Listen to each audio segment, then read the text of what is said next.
Hey guys, how's it going? Ricky Widmer here from Most Valuable Podcast, here to give you my 5 sits for week 3 in fantasy football.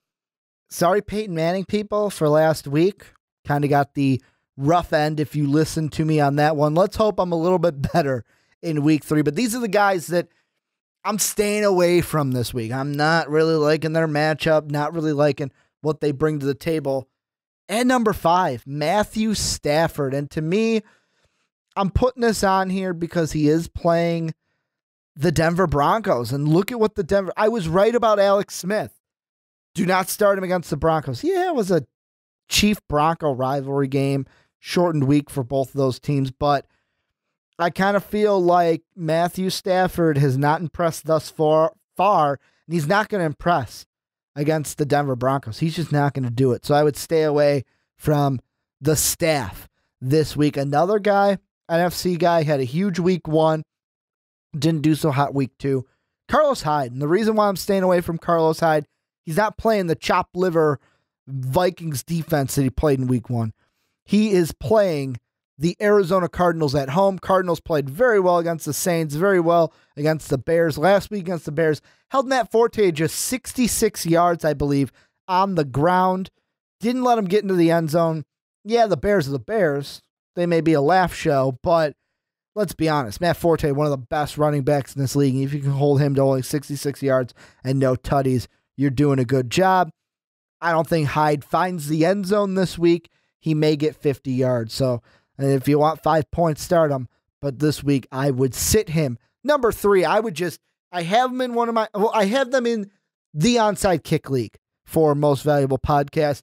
I would just sit DeMarco Murray the rest of the year. If you can trade him, go ahead and trade him. Find someone that would take his sorry ass. Because I am sorry. I drafted this guy thinking that he was going to be the best thing on this team. And this team has just disappointed me left and right.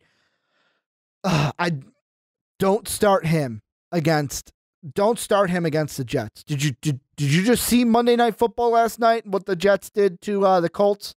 Yeah. Don't start DeMarco against the Jets.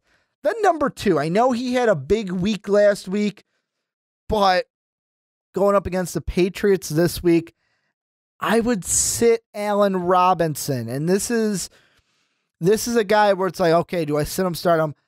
The Patriots, it's just a matchup thing. I don't think he's going to be as great as he was in week 2. He's going to fall back to what he was in week 1. I'd find a different option. There's better matchups out there. And then at number 1, CJ Anderson. I mean, yeah, I know AP went off on the Lions last week, but however, Melvin Gordon did not in week 1. This is not going to be. CJ Anderson is not the choice. I would make him prove to me that he belongs in my starting lineup. I've been wrong about Broncos in the past. Look to last week, but CJ Anderson for me is just not a guy that I would start this week. So the 5 guys I'm sitting is CJ Anderson, Allen Robinson, DeMarco Murray, Matt Stafford at 5, and Carlos Hyde at number 4. Well, that's going to do it for my sits here for week number 4 in the NFL. Go ahead. Tell me down below if there's anyone I missed or if you disagree with any of the top 5s that I had here. Go ahead and follow me on Twitter at Ricky Widmer. Most Valuable Podcast is at Most Valuable Pod. Hit that like button, that subscribe button. It really helps us out. And as always, have a good day, everybody. Hey guys, like the video? Then hit that subscribe button. But if you liked it even more, you should check out our Patreon page. We have a lot of different rewards and goals for those of you who would love to support us. So make sure to click that link down in the description to check out those pretty kick-ass rewards.